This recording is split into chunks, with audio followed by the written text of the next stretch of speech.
Okay. Good Yeah. afternoon. If you Good don't afternoon. mind, we're going to sit down. That's fine. Um, this is a real pleasure for me personally to be here this day with people who I've admired for a long time. My name is Lynn French, and I inherited Julian Bond's class, The History of the Civil Rights Movement, that was a very popular class here at UVA. And of course, I walked in there not being Julian Bond, but it was still a course that generated a lot of enthusiasm and interest. Um, and so I've seen several of my students in and out of here today. Um, we, we would start with the end of the Civil War and work our way up, but the interest in the class really rose when we got to the point of the 60s, and especially talking about the Student Nonviolent Coordinating Committee. And what was especially interesting to the students was, okay, you're talking about people who were the same age we are now, and they were always trying to figure out, how did they get to do the things they did? How can we do the things that we want to do? And during this period, there were a lot of changes happening here in the country. The Supreme Court ruled on gay marriage. The Supreme Court maimed Voting Rights Act. There was the Black Lives Matter movement was cresting, and students were interested in doing things here at UVA. And all the time we were at UVA. And I have to say, I'm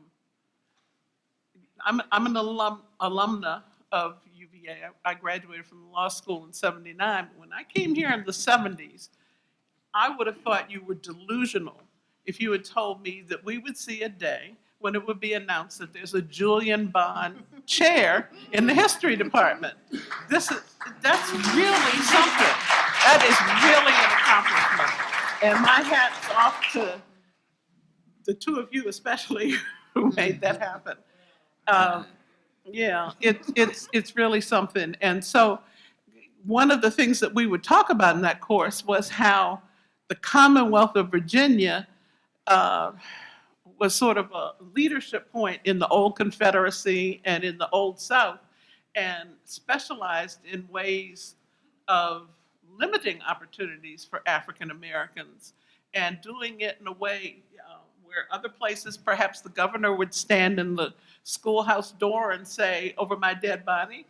The governor of Virginia perhaps was too smart to do that. So they were very conscious of limiting ways that people could even sue to gain access to the institutions of Virginia. And the University of Virginia is one of the most sacred institutions in this state. And so it wasn't until the ¡70s that women and African Americans started coming here in any number. And we weren't always greeted with the welcome wagon. There were all kinds of, I won't even use the language, with some of the notes that were left in our seats and the things that we faced. And in fact, I'm getting too far afield, but I just want to tell this one thing. There's a tradition here at UVA of secret societies, which Paul Gaston, I'm glad he's not here now, was opposed to secret societies because of the KKK. But part of the Virginia tradition is secret societies. So we formed our own secret society, the 18 of us in the law school, and we called ourselves the Black Shadow. And we said, rather than, we didn't think we'd get a sympathetic ear about, well, you don't call on us in class, and we know that with the Socratic method, if you don't get called on in law school, you're not really learning.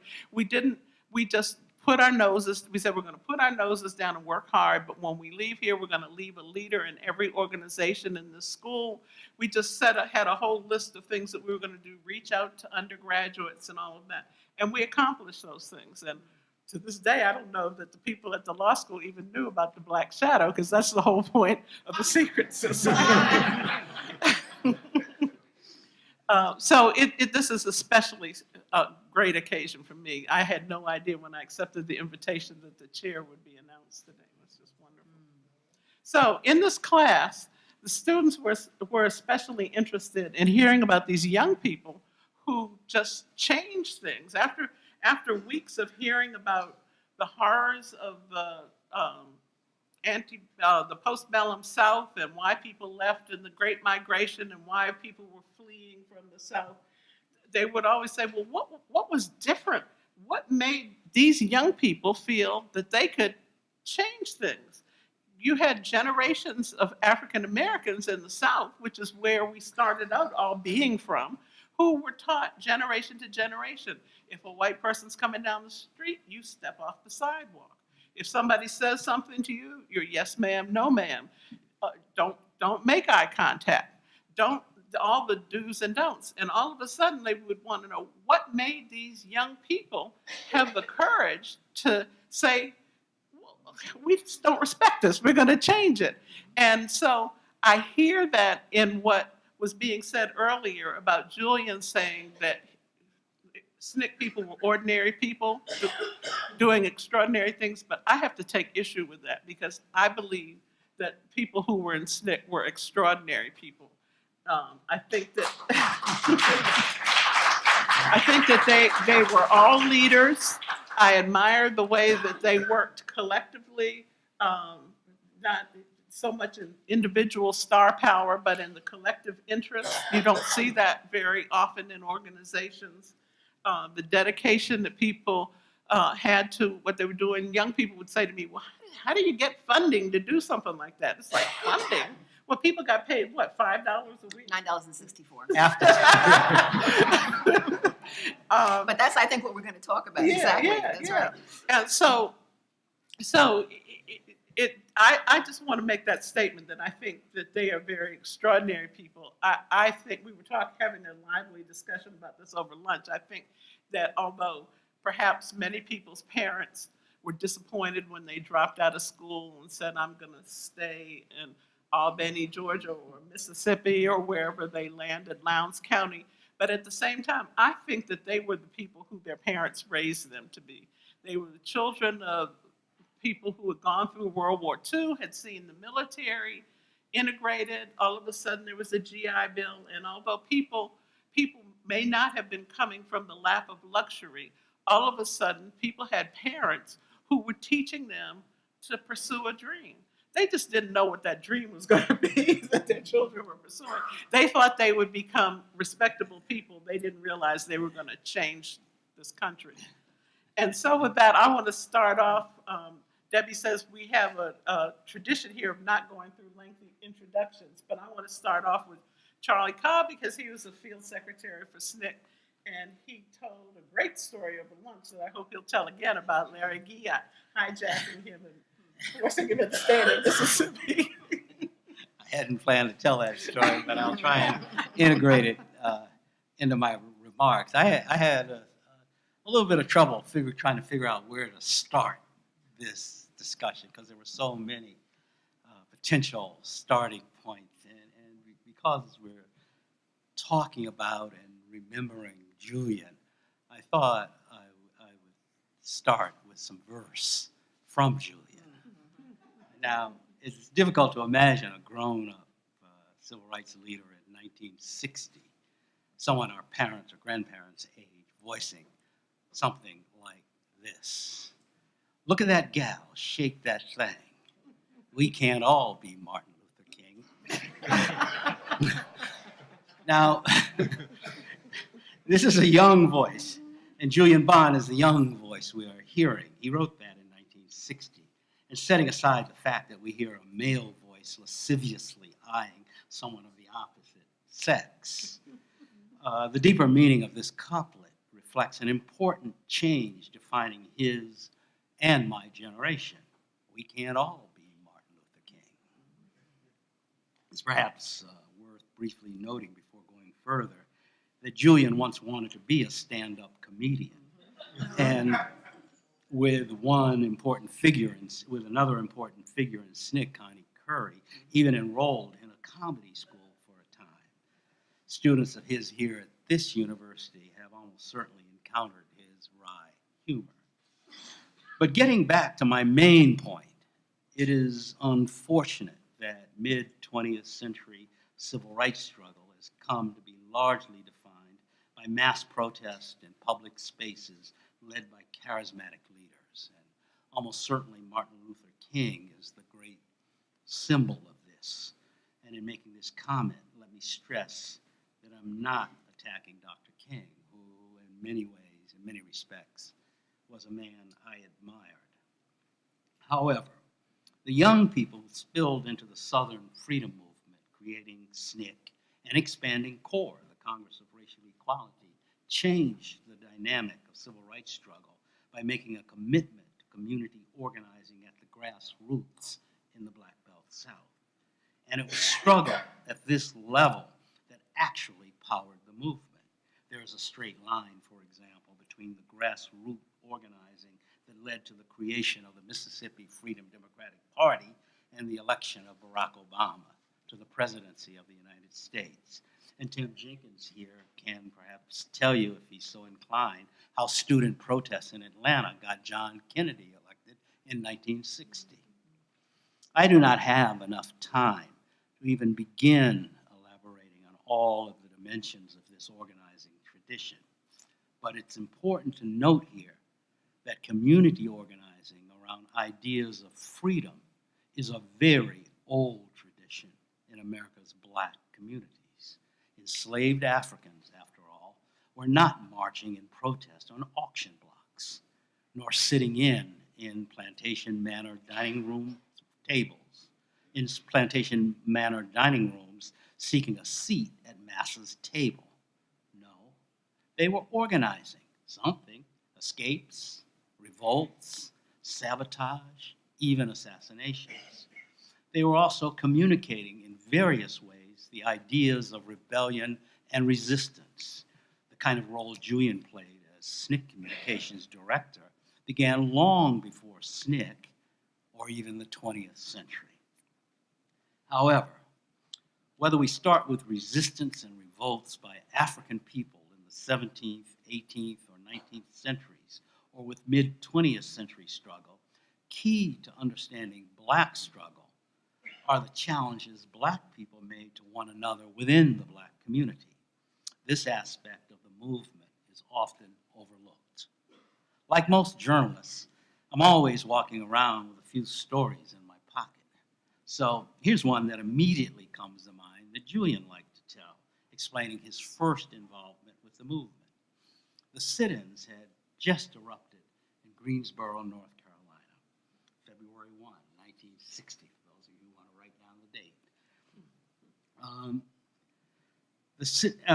Julian, then a student at Morehouse College in Atlanta, was sitting in a student hangout when another student, Lonnie King, who would become important to the Atlanta movement, came up to him with a copy of the Atlanta Daily World, Atlanta's daily Black newspaper. A headline read, "Greensboro students sit in for third day." "Have you seen this?" Lonnie asked him. "Yes," Julian replied. "What do you think about it?" Lonnie inquired. "I think it's great," said Julian. "Don't you think it ought to happen here?" Lonnie pressed. "Oh, I'm sure it will," responded Julian. "Surely someone here will do it." Then what came to me, recalled Julian, quote, "as it came to others in those early days in 1960, query, an invitation, and a command. Why don't we make it happen here?" Thus, the Atlanta student movement was born. Look at any movement event, and you will see they almost always begin with challenges within the Black community, challenges made by Black people to other Black people. This is how today's movement for Black Lives began, although with Facebook, Twitter, Instagram, and the like, they have a lot more at their disposal than we had in 1960. Lawrence Guillot, a SNCC field secretary who became chair of the Mississippi Freedom Democratic Party, remarked once, "You can't challenge institutions without challenging yourself first." Or, and while I'm on Guillot, I continue with Guillot, I tell, when I was I worked for almost 5 years in Mississippi as a SNCC field secretary, and when I'm with the Mississippians, I'm always pointing my finger and says, "You guys kidnapped me, make a long story short, I had no intention of being in Mississippi. I had been involved with the sit-ins as a Howard University student. Because of that involvement, CORE had given me a bus ticket to participate in a workshop for student activists in Houston, Texas. And I bought this bus ticket from DC through Virginia, the Carolinas, Georgia, Alabama, Louisiana, and on Mississippi, Louisiana, and on into Texas. But I got off the bus in Jackson, Mississippi, because the students were sitting in there. And I felt that it's one thing for me to be sitting in as a Howard University student in Maryland and Virginia. It was something qualitatively different to be sitting in Mississippi. I mean, like many black households, and particularly ours was a Washington, D.C. family, Mississippi was the worst place in the universe for a black person to be. So I wanted to meet these people who I thought maybe they got some special kind of gene that I needed to understand for them to be doing this there. And I made my way to their headquarters and pretty much, as I'm telling you, introduced myself to them. And one of these students, Lawrence Giat, who I just mentioned, was then a Tougaloo College student. And Giat, I don't know how many people know him. I see faces that I know him. Giat was a big guy. And when I said I was on the way to Texas for this workshop, Giat sort of got up from his seat and kind of reared over me with total disdain. And he said, and you remember the exact words in these situations, he said, "You're going to Texas for a workshop on civil rights? What's the point of doing that when you're standing right here in Mississippi?" Then another one of these students, Jesse Harris, then chimes in and he says, "Yeah, you're in the war zone here."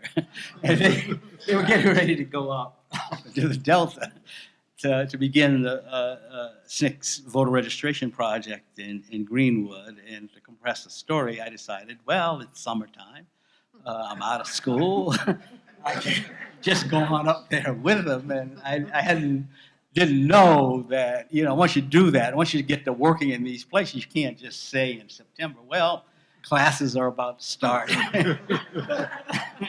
So it's been interesting. Thank you very much. I'm headed back to D.C. So I wound up staying in Mississippi for over 4 years as it turns. So I often tell the Mississippians, you guys hijacked me. This was not a part of my plan. There are other parts of this story which I won't burden you with, but I felt obligated to convey this story to you. But and that was a challenge to me. Giat was challenging me. Well, you can chatter about civil rights if you want to in some workshop in Texas, but we're doing stuff here in Mississippi. And if you're serious, you will stay with us. And these are people my own age. The sit-ins were much the same way, I mean, when I saw the sit-ins on television, which is how they reach me, what was coming through to me was not simply students challenging segregation, but I was about to enroll in college. So the challenge that's coming through to me is, well, you're going to be where we are right now. What are you going to do when you get to school and encounter segregation and this stuff that we're trying to fight here? And, I like the way Congressman John Lewis, who was a former SNCC chairman, challenged students in a commencement address this past spring. John said, quote, "If you see something that's not right, not fair, not just, do something about it. Say something, do something, have the courage, have the backbone to get in the way." And that's what the students were doing, and that's what pulled me into this movement. And this is Julian's story. And his story, like the story of the movement itself, did not spring on the scene fully developed in its ideas and practices. It evolved, it grew. The Julian Bond who refused to disassociate himself from SNCC's 1966 anti-Vietnam War statement had grown and evolved considerably from the Julian Bond, who emerged as one of the sit-in leaders of the Atlanta movement, which wondered whether Bob Moses, another legendary figure in SNCC, might be a communist, because he was from New York. Just as the SNCC of 1966, embracing Black Power, had evolved from the SNCC that was formed as nonviolent sit-in spread in 1960. The lesson for those taking seriously and wanting to understand today's still emergent movement for Black lives is that the young minds shaping it are still in the process of forming the ideas and practices that will drive it. I sit on the board of the SNCC Legacy Project, and we consistently try and make our experiences of half a century ago available to young activists today for them to use when they feel it's relevant or discard if they feel it's not relevant. The point is, we know they will evolve, and we want to surround them with as much of our experience as we can surround them with. Now, crucial to understanding Julian's story and resonating today with the surge of young activism in the movement for Black lives is the emergence of young people into leadership that accompanied the civil rights movement. It was something of a first in the long history of Black struggle, although I do not mean to diminish the significance of the Southern Negro Youth Congress formed in the mid-1930s. SNYC, also pronounced SNCC, the first SNCC, some of whose leaders were influential with us in the 1960s. Still, shortly after sit-ins began in Greensboro, Martin Luther King, speaking in Durham, North Carolina, could declare, quoting him exactly, "What is fresh, what is new in your fight is the fact that it was initiated, fed, and sustained by students." Dr. King wanted these young activists to organize and become a part of his organization, the Southern Christian Leadership Conference, SCLC. The students, encouraged by one of the great figures in 20th century struggle, Ella Baker, resisted that, and thus SNCC was born. And Julian was there at this birthing. Time forces me to skip over a lot of the nuance that forms part of his decision, but these are the roots of some legendary figures in the Southern movement: John Lewis, Stokely Carmichael, Diane Nash, Ruby Doris Smith Robinson, Charles Sherrod among them, and Julian. Now, one step leads to another. The sit-ins resulted in arrests for many. You have to understand this movement was led by Black college students, many of whom were the first in their families to get to college. You weren't supposed to go to jail. You were supposed to, in the language of the time, make something of yourself. So what's happening? Again, with great relevance today, I think, Charles Sherrod, SNCC's project director in Southwest Georgia, captured exactly what was happening when speaking to a reporter after serving a 30-day sentence laboring on a road gang for sitting in at a segregated restaurant in Rock Hill, South Carolina. To quote Charles, "You get ideas in jail. You talk with other young people you've never seen. Right away, we recognize each other, people like yourself getting out of the past. We're up all night sharing creativity, planning action. You learn the truth in prison. You learn wholeness. You find out the difference between being dead and alive." That's Sherrod at 22 years of age. And I personally consider Charles probably the most eloquent speaker in SNCC.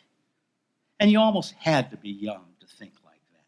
Although some grown-ups come to mind: Bayard Rustin, Pauli Murray, James Farmer, and Jim Foreman. Among the young activists emerging in 1960, history was also driving another momentous decision: dropping out of school to commit full-time to movement work. This was really radical. And if going to jail was difficult for parents and relatives to get their heads around, leaving school, even for a short while, made no sense at all. We live today in an era in which gap years for almost any purpose are fairly common. But back in the day, when aunts and uncles, mom and dad, grandma and grandpa had scraped together nickels, pennies, and dollars to get you to school, leaving, dropping out, what's wrong with you, boy? In my view, and this of course can be debated, dropping out of school was the single most important decision that shaped SNCC. Julian was among that early group of dropouts. And this brings me to a point that I'll only make briefly here. Julian came from a prominent Black family.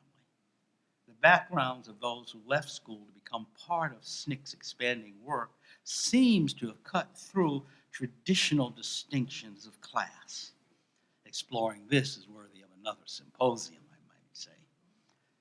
Furthering this was the influence of Ella Baker again, who stressed to SNCC the necessity of organizing from the bottom up in the rural Black Belt South. Neither Julian nor SNCC would have become what they became without her. Again, something worthy of another symposium. Since I have this mic, I might as well push for the idea. Right. And we know never can organize this. Now, I'm running out of time, so let me move quickly to some sort of conclusion. First, however, I have to acknowledge or give a public acknowledgement to what Julian built in SNCC from the perspective of someone who was a SNCC field secretary in rural Mississippi. These places, Mississippi up in the Delta or down in Southwest, Alabama, Central Alabama in particular, Georgia, Southwest Georgia, Louisiana, Northern Louisiana, could make you disappear. They were murderous. They were deadly. And though that seems to be forgotten these days, people got killed for trying to exercise rights we take for granted now. And Julian, as SNCC's communications director, played an important role in keeping us alive. Via Julian, we had a route to public awareness. It was much harder to disappear us in these rural counties and parishes. This was something we could not do very well from our various places as SNCC field secretaries. So I'm here in part to acknowledge this great debt to Julian and the department he built in SNCC. I have not done several things in this presentation. In particular, I've not presented a biography of Julian. You can go online or get a book for that. I have tried to give you some context for Julian's movement life, which leads us to a legacy that I think the arc of his life reveals. That is, that struggle continues. A luta continua, as Mozambican freedom fighters used to say. Clearly, much work remains to be done. The challenge of this work is really a challenge to you. Want to make a change? Change yourself. See something wrong? Do something about it. Thank you.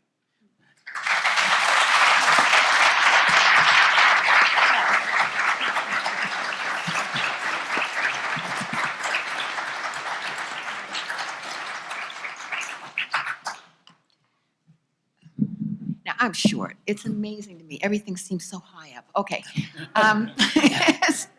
All right, I'm going to talk about Julian first as I knew him in SNCC, and then second, while we were working on his first successful election to the, campaign, to be elected to the Georgia House of Representatives. And then third, when he served as narrator for the 14-hour PBS series, acclaimed PBS series, Eyes on the Prize. And now I'm particularly going to talk about Julian in the context of SNCC and SNCC's values and politics, because it's impossible to fully understand Julian without understanding SNCC and its everlasting influence on all of us who are part of it. Now, the first time I saw Julian, it was 1963. I had just come back from Swarthmore College. I thought I was taking a year off. I think I'm going back to Cambridge, Maryland. Who knew? And I get into SNCC's national office in Atlanta. This was a dinky office next to a beauty shop off Hunter Street, which is now Martin Luther King Drive. The office was a beehive of activity, filled with young people, 18, 19, 20 years old, and they were changing the world as I knew it. And there sat Julian, typing with staccato speed, a cigarette hanging out of his mouth and dropping ashes onto a perpetually dirty floor. Julian could type faster with 2 fingers than I could with all 10. And by the way, I still type 90 words a minute. Whether he was typing press releases to tell the media about, as Charlie said, about the beatings and murders of movement workers and the local communities where they were trying to register Black folks to get registered without getting them killed, or when he was working with other SNCC folks to craft speeches, like SNCC's 1963 March on Washington speech. And let's remember that was the March on Washington for Jobs and Freedom. It was written by Julian and John Lewis, who delivered it, and a few other SNCC folks. In the SNCC way, this was a truly participatory speech. SNCC's 1963 March on Washington speech echoed Julian's and SNCC's beliefs. So I quote from that speech as delivered, because some of it got expunged. "We march today," says the SNCC speech, "for jobs and freedom. But we have nothing to be proud of, for hundreds and thousands of our brothers are not here, for they are receiving starvation wages or no wages at all. We need a civil rights bill that will provide for the homeless and starving people of this nation." I might parenthetically say, he's not saying just Black folks, because what our movement did is it expanded rights for everybody. Okay, starving people of this nation that will ensure the equality of a maid making $5 a week in the home of a family whose total income is $100,000 a year. We understood economic inequality as 19, 20-year-olds in 1963. That's SNCC and Julian. But as I said earlier, it's important to understand the culture and politics of SNCC, the group that Julian was such an integral part of, particularly SNCC's national office in Atlanta. It was the national office that was helping to organize the staff, which was, by the way, kind of like herding cats.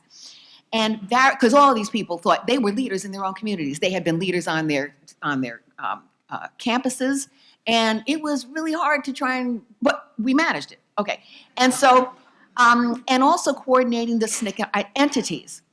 And all of this was in service to the work being done in the field to empower Black folks at the lowest economic levels.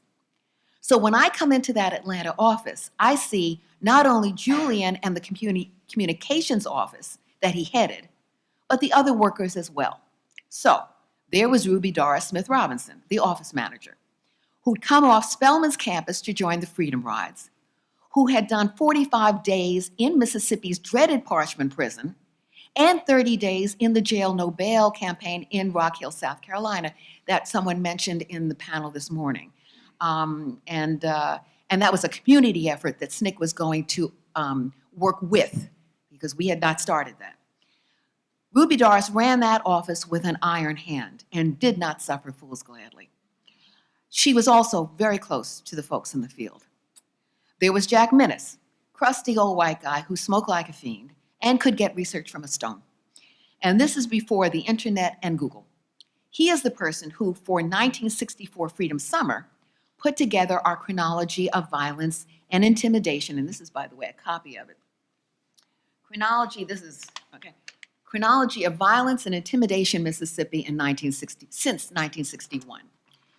And this was a compilation of photos and what we called Watts Line. These are the Wide Area Telephone Service, WATS, that were called in from the field in Alabama, Southwest Georgia, Mississippi, Arkansas, Danville, Virginia, called in and then taken down, and they would go out in the newsletter. But they also were compiled by Jack to show the systemic nature of the violence. So compilation, photos, text, phoned in from the field, and they were phoned in twice each day, to show the media that comes down to follow these primarily white group of 700 volunteers in 1964 Freedom Summer, to show the media particularly that the murders of Cheney, Schwerner, and Goodman weren't aberrations. At that point, they were missing, but we all knew they were dead. And so what this piece shows is that these particular murders were part of a long history of systemic white supremacy and state-sponsored terrorism. So then when we go into Lowndes County in 1965, Lowndes County, Alabama in 1965, and Stokely and others wondered if we could legally, if there was some legal basis for forming an independent political party, in this case, an independent Black political party. It was Jack Minnis who found an obscure Alabama law, being head of the research department, which led to the founding of the Lowndes County Freedom Party with the snarling Black Panther as its logo. There was Danny Lyons, the SNCC staff photographer, who, along with Tom, who becomes Tomio Wakayama, he was a Japanese Canadian, and that whole issue of Black identity seeps through all parts of many different communities. So Tom had been Tom Wakayama, he becomes Tomio Wakayama. He is a famous, wonderful film photographer.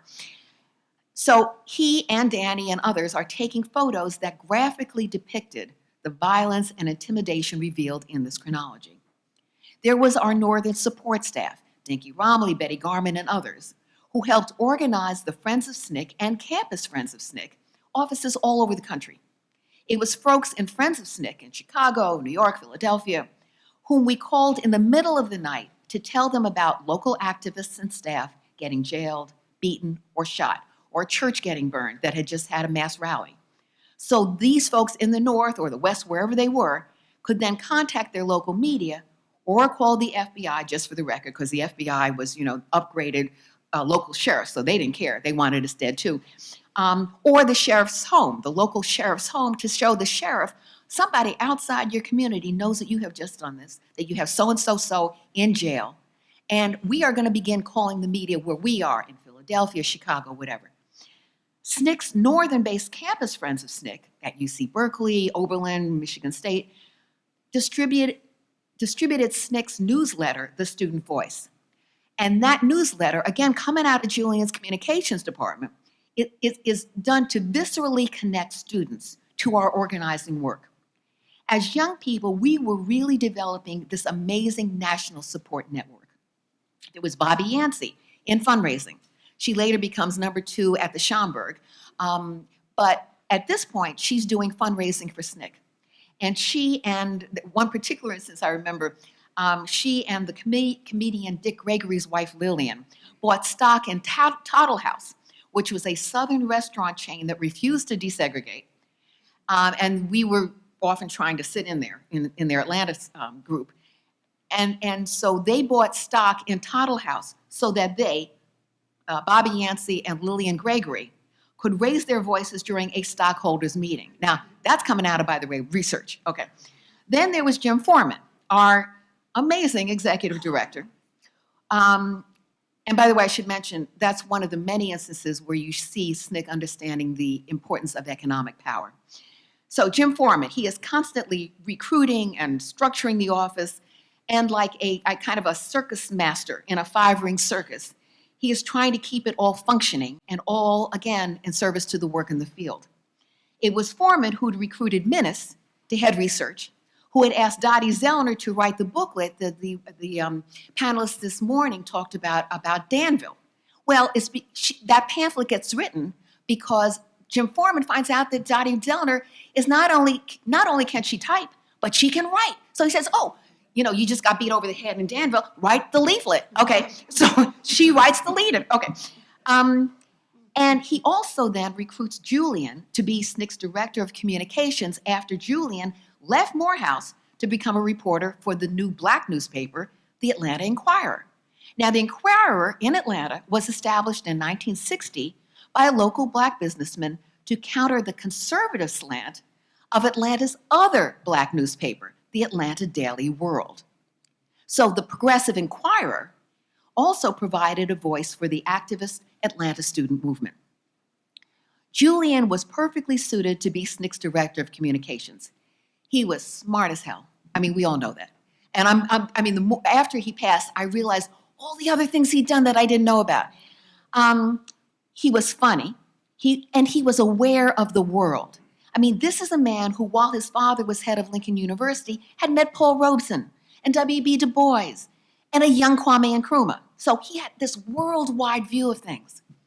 And he knew, this is really important in terms of communications, he knew how to interpret what was going on in the Southern movement, not just to the essential Black press, like the Chicago Defender and the Baltimore Afro and the Jet, but to the primarily white group of journalists, from the New York Times and the Washington Post to the Atlanta Constitution and the Delta Democrat Times. Julian came up with this idea of going with his brother James Bond, and James's little VW Bug to a few projects during 1964 Freedom Summer. And there they did short audio interviews with some of the summer volunteers, which they then sent back to the radio outlets in the volunteers' hometowns. And the idea was to connect these hometowns with the racist brutality in Mississippi that these towns had previously ignored or been, I'll be kind, unaware of. But now their own children were at risk. Now, another image from those days, Julian and his brother James picking up 2 broomsticks, and I gotta show you, 2 broomsticks, so they could pretend that the handles were microphones, right? So imagine Julian and James, and they've got these broomsticks, and they pretended that they were the Temptations, okay? And they started singing My Girl while they did the Temptation Walk, the 2 of them at a party, okay. Now, my next image, though, is from Julian's successful first run for the Georgia House. The campaign was run like a SNCC grassroots organizing campaign. And the campaign managers were SNCC's Ivanhoe Donaldson, who was the one who came up with it, to see if there's a way to infuse SNCC values and grassroots organizing into a real political campaign. And other person, Charlie Cobb. So the 2 of them were the campaign managers. I was the office manager, and by the way, the only office staff. Okay. But my enduring image of that campaign was of driving Julian to a Sunday meeting of the Red Rosebud Savings Club out Gordon Road in Atlanta.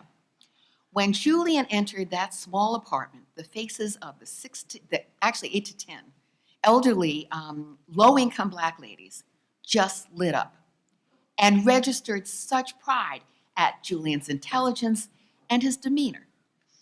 But it was when he began talking that they understood that he was not your typical politician, because Julian didn't just tell them about his platform. He asked what they wanted in that platform. This was a SNCC political campaign. And so the women talked about the things, big and small, that they wanted for themselves, for their families, for their communities, and Julian listened. One of the main things we were taught as SNCC people, you listen. So in fact, he's quoted in his profile on and then by the way, this is gonna be an ad. We have for the last 2 years, and now an additional 3, thank you Mellon Foundation, have been coordinating the SNCC Legacy Project, and all 3 of us are on the board of the SNCC Legacy Project.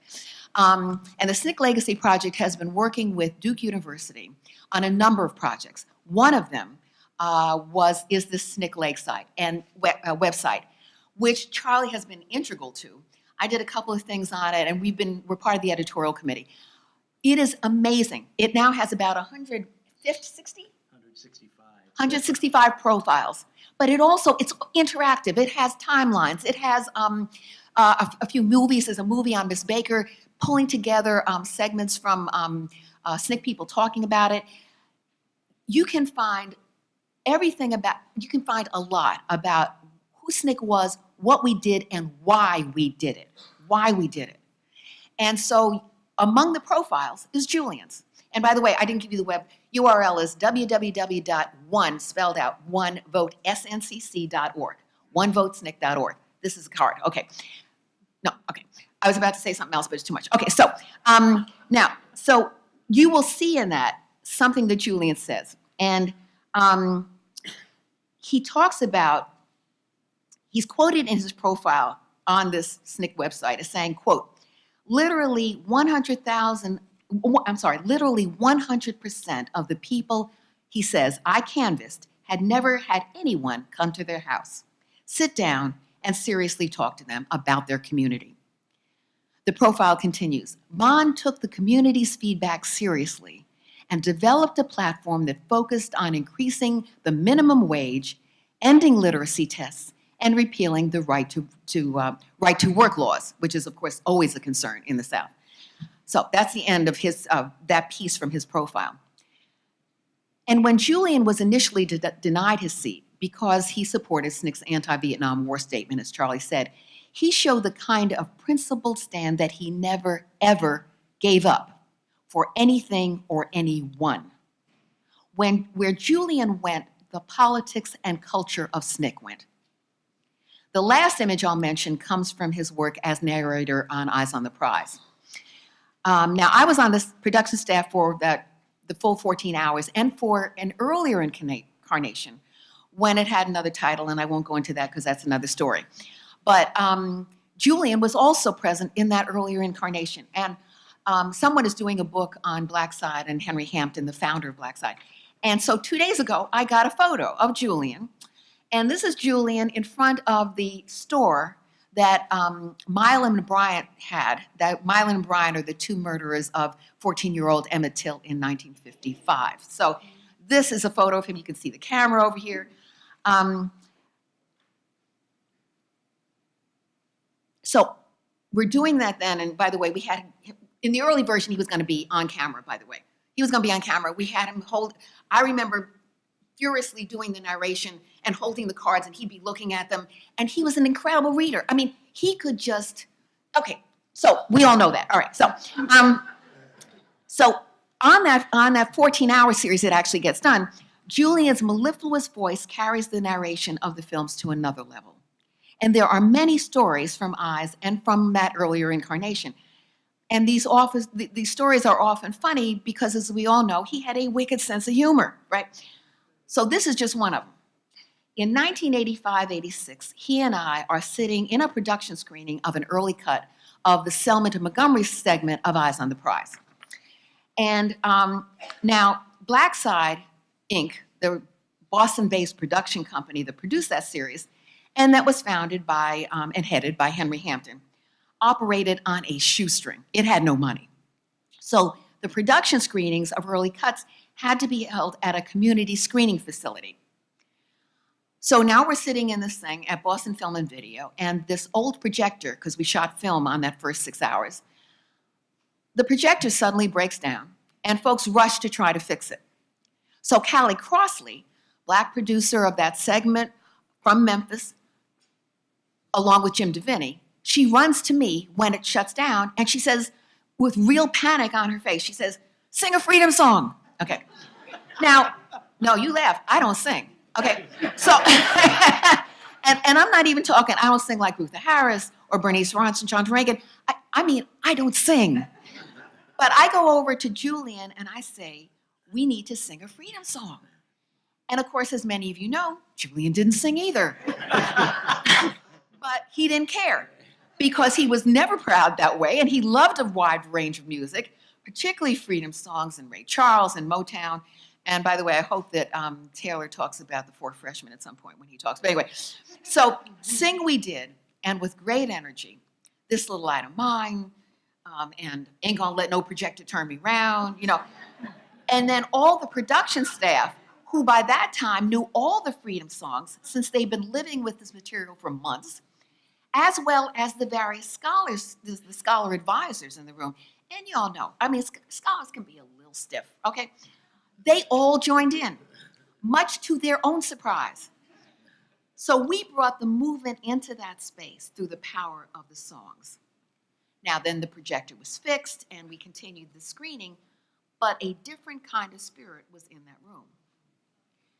So to end, we and SNCC bonded as 18, 19, 20-year-olds often do, except that our bond was forged in struggle and was stronger because racists at every level were trying to kill us. Now, we really were a band of brothers and sisters and a circle of trust. And that bond exists even today. That's why the SNCC legacy work can be so strong and so purposeful. We've known each other for over 50 years, long time. So, and Julian reflected on that lasting bond in 2014 during the 50th anniversary conference for Mississippi Freedom Summer, which was held at Tougaloo in Jackson, Mississippi. And he told a radio interviewer, Eric Mann, that we, his SNCC comrades, what we meant to him. And he said, to see old friends, to see old buddies, to see these people with whom I went through the most important years of my life just means so much to me. He said, I am so happy to be here. I don't want it to end. I'm going to miss it. And I know that some of these people I'll never see again. So that's where I'm going to end. Yeah, thank you.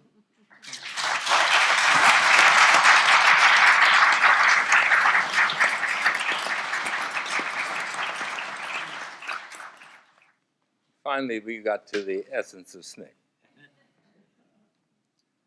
A homeward glance. What is it that we celebrate when we come together in silent and soft-spoken speech? Is it that we had the joy of walking shoulder to shoulder through the valley of death without feeling evil?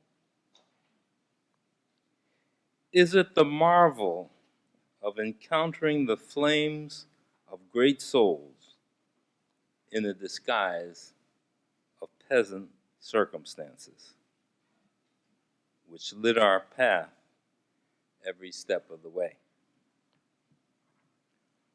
Or was it that all-consuming awareness that we were part of an innumerable army of foot soldiers headed in the right direction?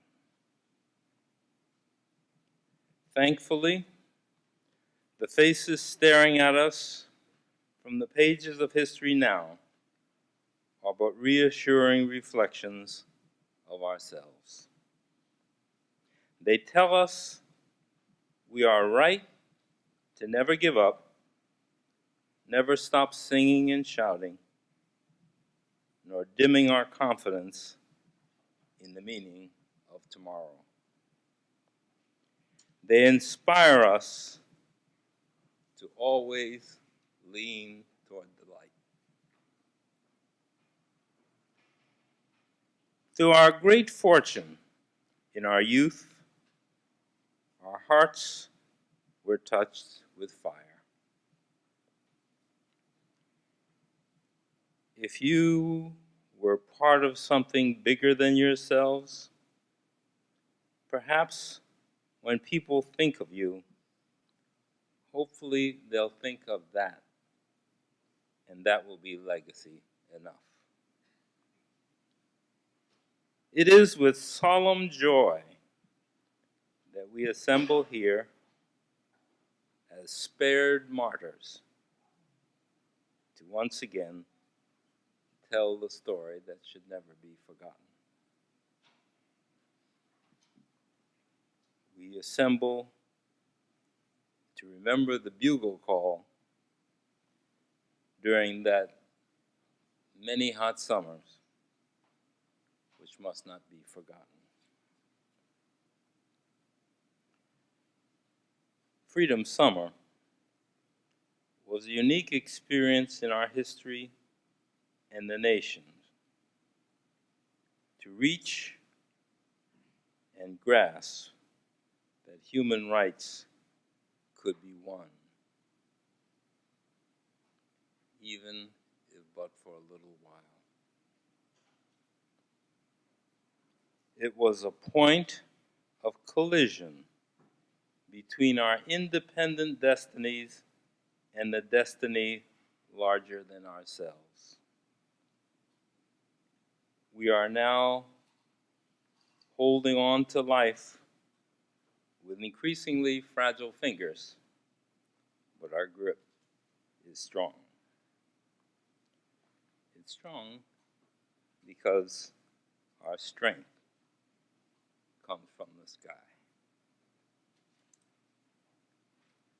Often when we talk about SNCC, we get lost in the statistics and the politics, and we talk about the mobilization of people and trust and putting pressure on politicians and accomplishing things in the external world. But we forget that if you're going to talk about the early days of SNCC, you have to talk about SNCC as a moral movement. Some would even say a religious movement. Some would say an inspirational movement. Remember that the things that motivated us had lyrics that said, "This little light of mine, we shall not be moved. The storm is passing over. Ain't gonna let nobody turn me around. I've been in the storm so long. But before I'd be a slave, I'd be buried in my grave." We almost can never again sing that song.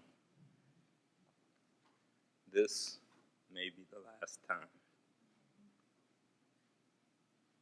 But we are happy to sing that song. Lord, I done what you told me to do. It's remarkable that after all those years of struggle,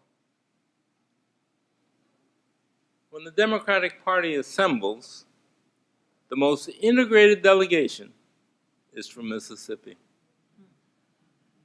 It's remarkable that of all the 50 states, only one has the number of locally elected officials that Mississippi has, and that is Mississippi. When we talk about Obama being the first president that was elected by blacks, we are off by 2. Abraham Lincoln would not have made his second term in office had it not been for the fact that General Grant had granted a provisional right for blacks who were newly liberated in Ohio to cast ballots. Those Ohio delegates created the Electoral College majority that gave Abe Lincoln his second term. Don't say that Lincoln freed the slaves. The slaves freed Lincoln. And a mention was made of the Committee for the Appeal for Human Rights in Atlanta. I was the vice president of the National Student Association, and I was told that the students were going to have this demonstration in Atlanta, and I needed to come down because there was a lot of contention back and forth in the black community as to whether they should have a demonstration in Atlanta. And of all things, Daddy King was on the wrong side on that one. He said that in Atlanta we don't need demonstrations because the rich black people and the rich white people can sit down and iron out everything. I went down and I said, y'all been sitting down for 100 years. And we still got segregated restrooms, restaurants, railroad stations, bus stations, streetcars. It's time for something new. Julian was one of the leaders of that Atlanta movement. And he joined me in arguing that we ought to not just have a demonstration as usual, but we ought to march by Martin Luther King Jr.'s house and demand that he come out and join it. To Martin's credit, he came out. His arrest resulted in the Kennedys expressing to Coretta their sincere concern and their intervention to make sure that everything was done to protect him when he was in jail. That event was pictured throughout the nation, in every black ghetto of the North and the Midwest, of the Kennedy's telegram to Coretta. And let us remember that up until the last days of the election, the black vote was split between Nixon and Kennedy.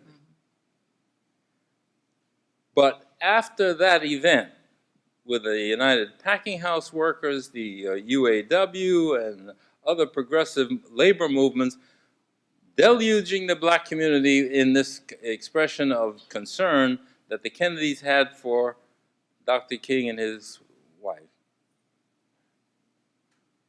Daddy King went into his pulpit and reversed his position, saying that the Kennedys had wiped the tears from his daughter-in-law's eyes.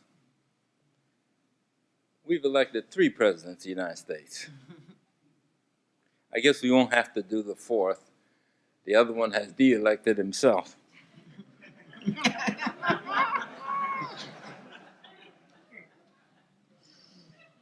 It's important for us to remember that the whole business of the movement was more than just a melody. It was a time when we confronted the rejection of consumerism. We became the change that America could believe in. We recognized that spirituality was competitive with materialism. We learned to be exclusive rather than exclusive.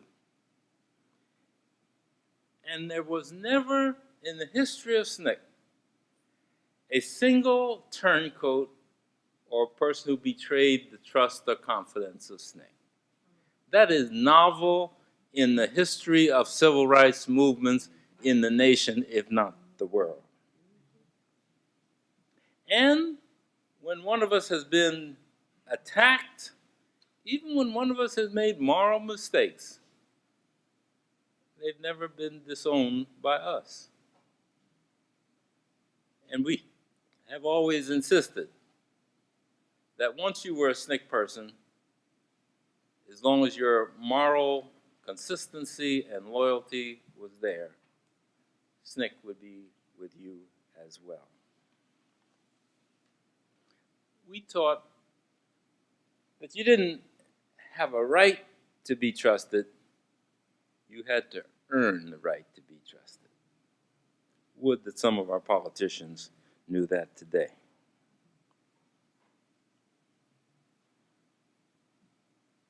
We are the people. The biographies of our heroes still living and fading, as each of us is falling beneath the leaves and snows, a memory we'll still recalling, even as our broken circle closes. That's the legacy of SNCC. That's the legacy of Julian Bond.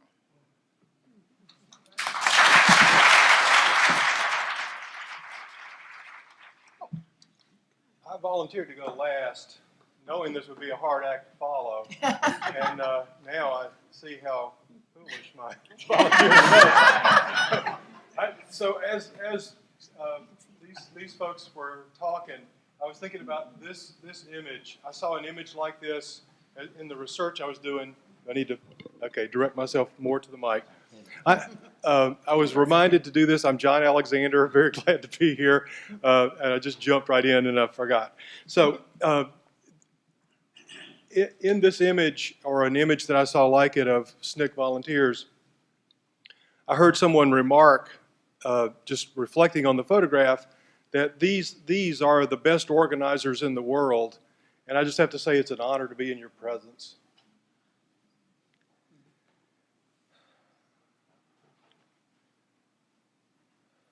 One reason I wanted to go last was I was sure that they would do such a good job of establishing the context, and they have. So now we are introduced to Ella Baker, we're introduced to a lot of the acronyms, we know a lot of the background, And I just want to say a few things about what brings me to the podium today. So I am doing a research project on the Poor People's Campaign of 1968, which was something that may have slipped from a lot of our consciousness and hasn't been mentioned so much today. So let me just say a little bit about the Poor People's Campaign, and specifically my interest in it, which is to contact people who have oral histories they would like to share about their experience of the Poor People's Campaign. So I'm recording and posting oral histories. One of the oral histories that I had just completed was Maria Varela, who was an early SNCC activist. So Deborah McDowell, I thank you again for your vision to see that there might be a connection here, and I'm delighted to try to bring Maria Varela's voice into this conversation. I'm going to be quoting a lot from the interview that I did with her, which is now posted in full up on the website. So the Poor People's Campaign of 1968, in my humble opinion, was one of the boldest and most visionary things that came out of the civil rights and human rights movement. And I just want to say a few things about it as I speak to the values that I see embodied in the SNCC core values of such a feisty and gritty approach to democracy, such an engaged and intense focus on democracy. And I'm trying to speak to, by quoting Maria Varela, some of the things that I see embodied in the remarks that I've heard here today. So the Poor People's Campaign was a caravan of poor people from all over the country.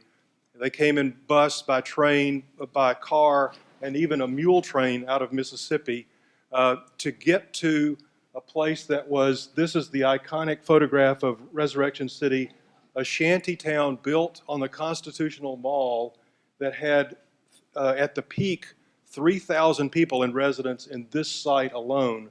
There was another site, the site actually where Maria Varela was living during the Poor People's Campaign, was the Hawthorne School, which was a private school that offered its grounds to people who might want to be there during the Poor People's Campaign as an alternative to the Resurrection City. So in some of Maria Varela's comments, you'll hear her reflecting on what it meant to be at the Hawthorne School and how that shaped her experience there. This is just a simple line drawing of one of the details of the buildings that were built on the Constitutional Mall. This was an actual photograph, became an iconic photograph, was the cover of the only book that I know that's been written about the Poor People's Campaign. So one of the remarkable things about this, as extraordinary as this moment was in our history, that it's kind of disappeared from consciousness, and there's been very little interest in or pursuit of the history of the Poor People's Campaign. So that's part of what sparks my interest. The Poor People's Campaign culminated in a Solidarity Day on June the 19th, when people were invited from all over the country to support the demands of the Poor People's Campaign. Those demands included, we are going to be in residence in D.C. until the government takes responsibility for the poverty that its policies have created, and we're going to be here until they fix those problems. Now, on Solidarity Day, 100,000, as many as 100,000 people turned out to support those demands. Very shortly after that, the government put an end to this whole thing by razing Resurrection City and arresting a number of the leaders. And what I'd like to do is just get a little bit of reflection from Maria Varela on some of what she was going through at the time of the Poor People's Campaign. And I think you'll see many of the same values of democracy and engaged democracy and the things that she learned with SNCC applying to her reflections on the Poor People's Campaign. So I love this image of Bond and the sense of the beauty of him in youth. I had other beautiful pictures of him as a mature adult. I see a greater beauty in that now than I used to when I was much younger. But in the interest of time, I want to just move on. This is a self-portrait of Maria Varela. This was the inspiration for this was partly that I want to show you some images of hers from her work in SNCC in 62 through 64, so not a part of the Poor People's Campaign, but I'm just going to go through those images as I'm reading some of her remarks. So don't be alarmed if you don't know who these people are or you don't recognize a lot of, this is just to give you some sense of her vision as an artist, as a photographer, and to give another voice, a visual voice, as well as to quote some of her comments. So all the pictures from here on are photographs of Varela's.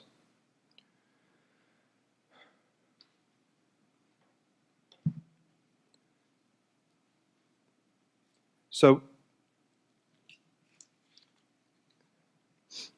as Varela commented on the mood that she and other activists were in 1968, this reflection struck home to me.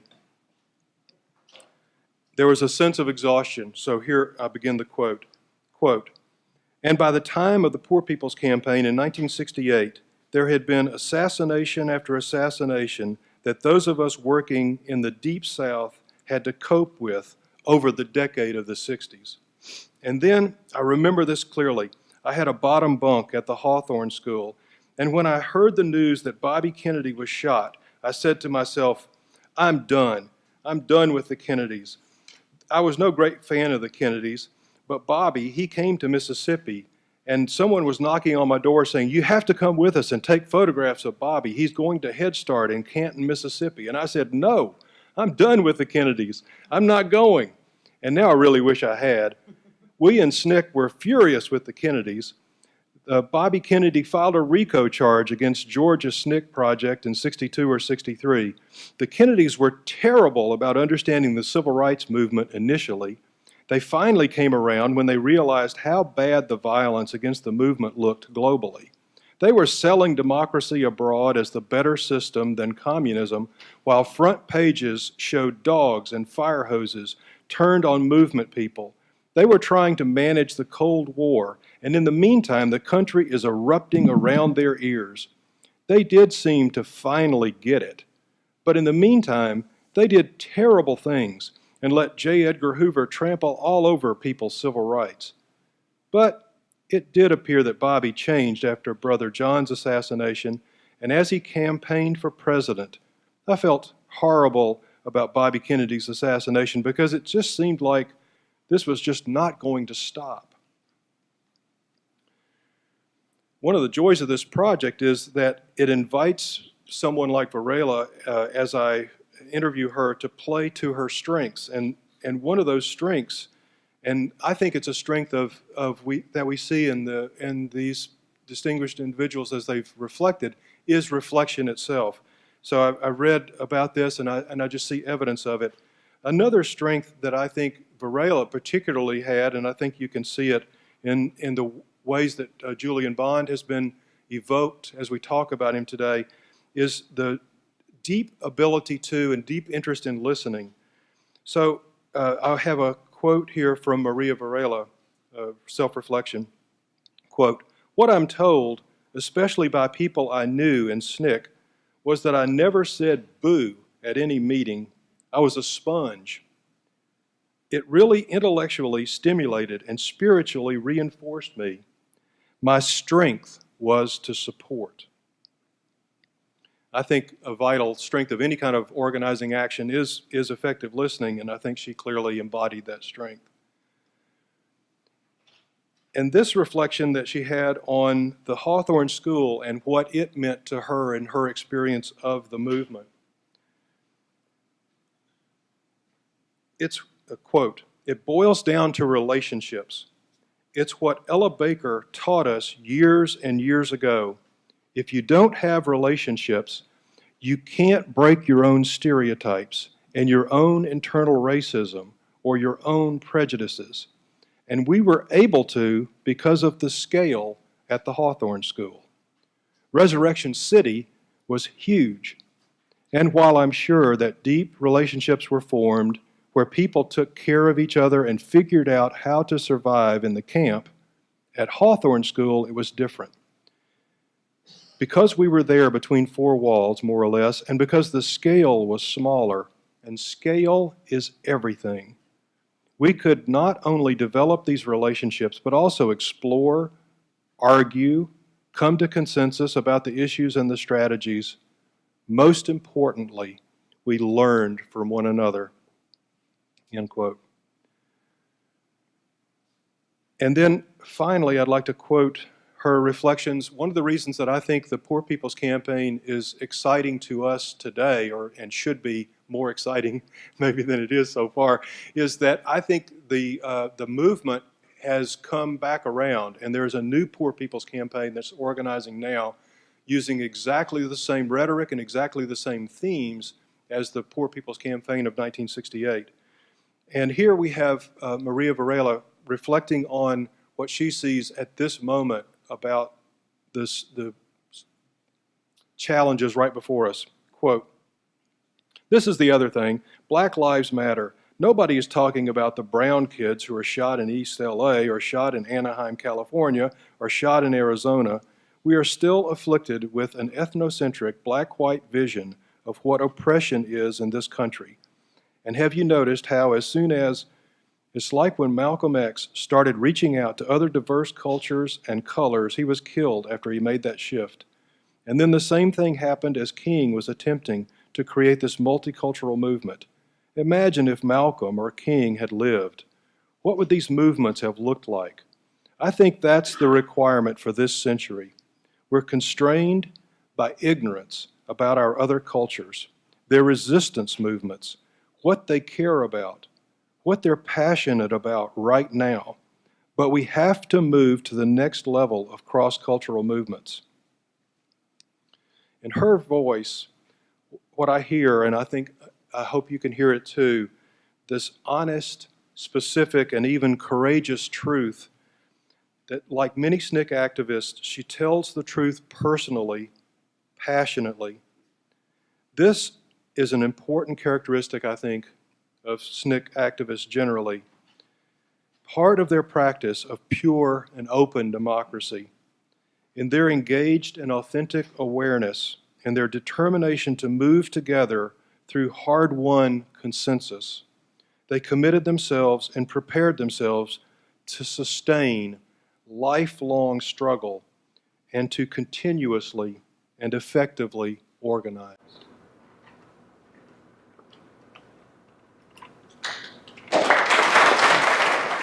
Thank you very much. Do we have any questions for any of the panel? Any questions? Yes, ma'am. My name is Julian Bond, and I'm a scholar activist who works for National Conference Black Lawyer Member, National Lawyer Field Member.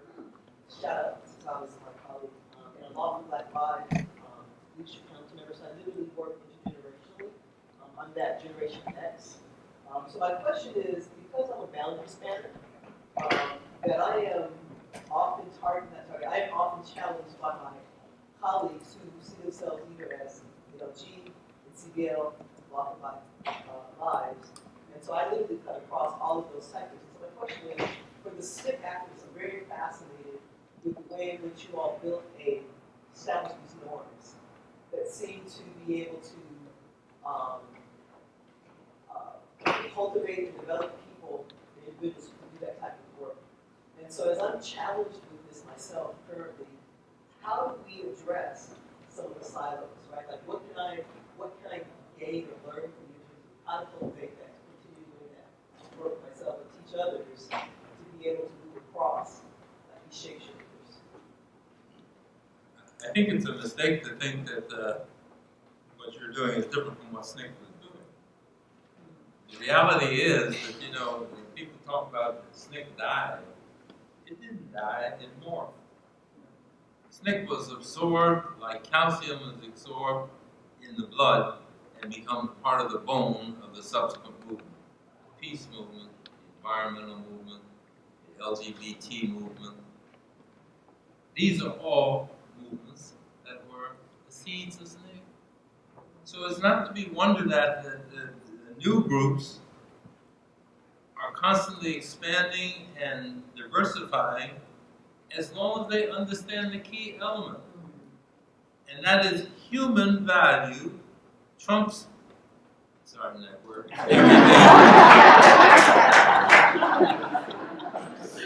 Human values are paramount. And what we need to have people appreciate is that the labels, the politics, the geography, the racial divisions are not important. The important thing is what is the common goal that we're seeking and the mobilization of people en masse to accomplish it. Not to celebrate individuals, not to highlight the biographies of people who are celebrities or who capture the headlines in newspapers for a day or two, but it's the permanent, ongoing resistance that has always existed in civilization from time immemorial.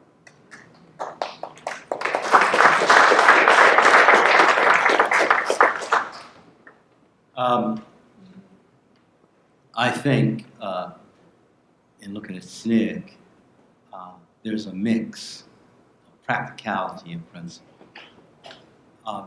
Remember, SNCC was lodged in the Black Belt South, dangerous rural Black Belt South, where death was always around the corner. And to work in that environment required some practical things, like listening to people who knew more than you did about surviving in these violent environments. It meant, and remember, SNCC was largely, certainly in its beginning years, college students. So it also meant, in addition to listening to people, it meant learning how to talk to people, in ways that weren't alienating. You had to learn that. SNCC lucked out in some respect because we had Ella Baker. I don't think SNCC would have been SNCC without Miss Baker. And she was Miss Baker to us because she was 57 years old when she made her way to us. And there was no way she was going to be Ella. But we had her, who was constantly driving into us the idea that what I just said, if you want to do this, you have to learn how to listen to people, you have to learn how to speak to people, and that's the only way you're going to be able to survive and pursue this work. That's one part, that's the practical part of it.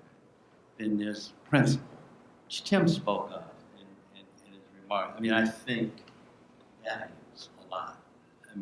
Really what was going on in SNCC, seems to me, was a continuous discussion of values. SNCC said it wanted a better world. It's really a discussion of values. The whole idea of nonviolence, no matter where you come out with regard to it, whether you see it as a way of life, as some in SNCC thought of it, or whether you see it as a tactic.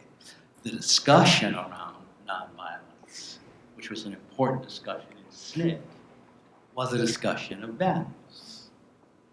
And when we saw ourselves really, we defined ourselves more as being part of the freedom movement than we did part of the civil rights movement.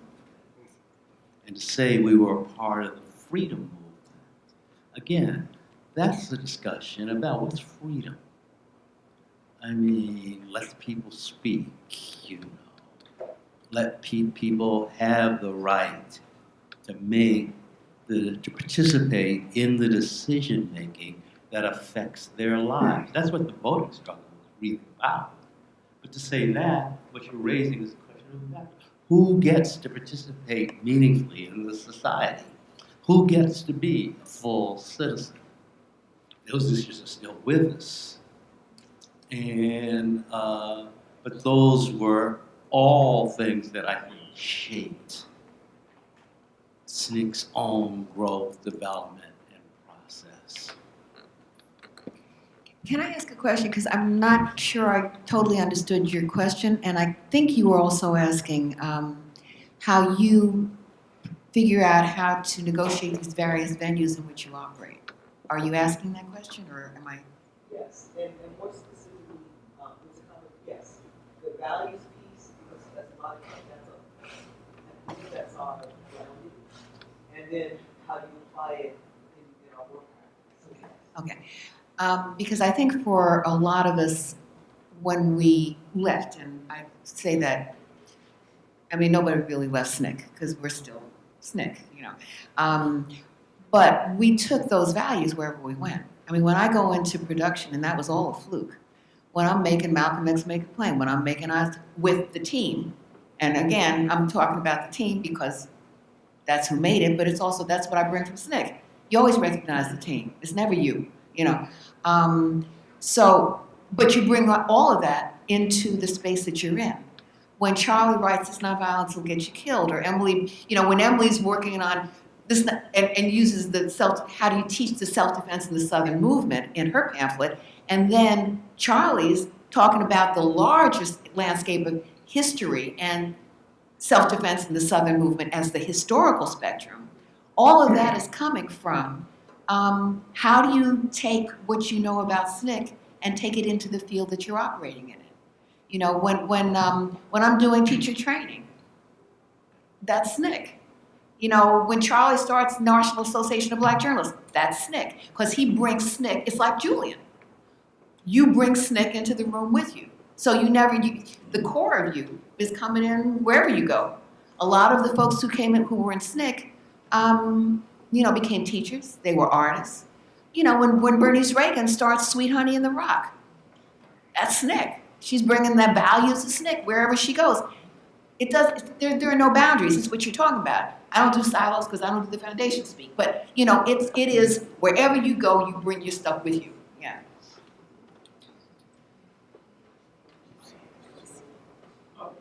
One more question.